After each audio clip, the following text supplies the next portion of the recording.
proposed the idea of geostationary satellites in 1945 in a magazine called Wireless World. And 20 years later, in 1965, they claim to have successfully launched the first commercial geostationary communication satellite. Today, there are said to be thousands, but the odd thing is that trying to prove it only leaves you fruitless. Is outer space even real?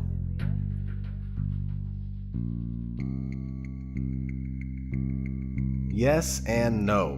What you see in the sky, as far as stars and wandering stars, also known as planets, are there.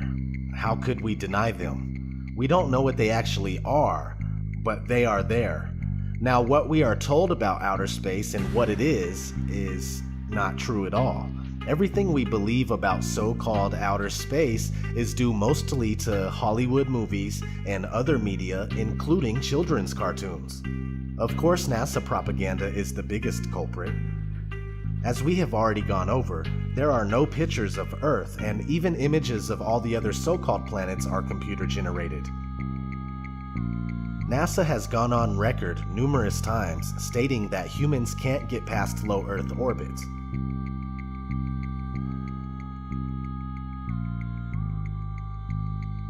NASA's next spacecraft, already being built and tested across America, will do those things and more.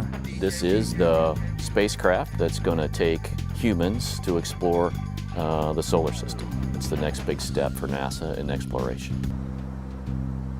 Called the Orion Multipurpose Crew Vehicle, or MPCV, this next-generation spacecraft will enable America to explore beyond low Earth orbit.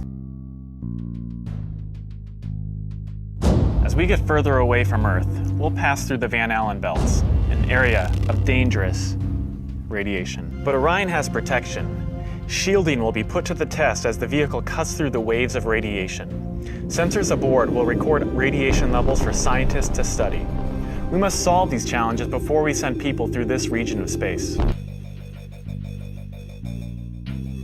Plan that NASA has is to build a rocket called SLS, which is a heavy lift rocket. It's something that is much bigger than what we have today, and it will be able to launch the Orion capsule with humans on board, as well as landers or other components to destinations beyond Earth orbit. Right now, we only can fly in Earth orbit. That's the farthest that we can go. And this new system that we're building is going to allow us to go beyond and hopefully take humans into the solar system to explore. So the moon, Mars, asteroids, there's a lot of destinations that we could go to, and we're building these building block components in order to allow us to do that eventually. And unlike the previous program, we are setting a course with specific and achievable milestones. Early in the next decade, a set of crewed flights will test and prove the systems required for exploration beyond low Earth orbit. Low Earth orbit is supposedly between 99 and 1,200 miles away. The funny thing is that they say the moon is over 200,000 miles away. How did we make it so far in the 1960s and 70s if we can't do it today? Also, the International Space Station, just like everything else brought to us by NASA, is a fake Freemasonic hoax, completely fabricated and done with special effects, models, pools, zero-G planes, and various other camera tricks. How is circumnavigation possible on a flat Earth? Very easily. You can travel east and west directions to ultimately end up right back where you started. The face of the Earth looks similar to that of a clock. In fact, clocks were most likely designed after the true appearance of our world. If you follow a compass east for long enough, you'll make a full circuit. Same thing if you travel west long enough. As we've already gone over, the flat Earth map that was around before globes were easily converts to a globe, so everything you believe you are doing on a globe is actually taking place on a flat Earth.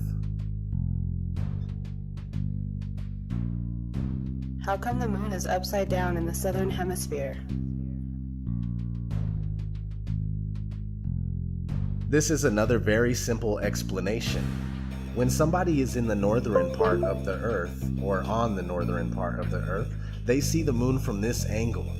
When somebody is on the southern part of the Earth, the moon looks like this. They're looking at it from this angle. They see it from the opposite angle, and that's all it is. Imagine you tape a picture of the moon in the center of your living room, right? Depending on where you are in the room, the moon will be seen differently. When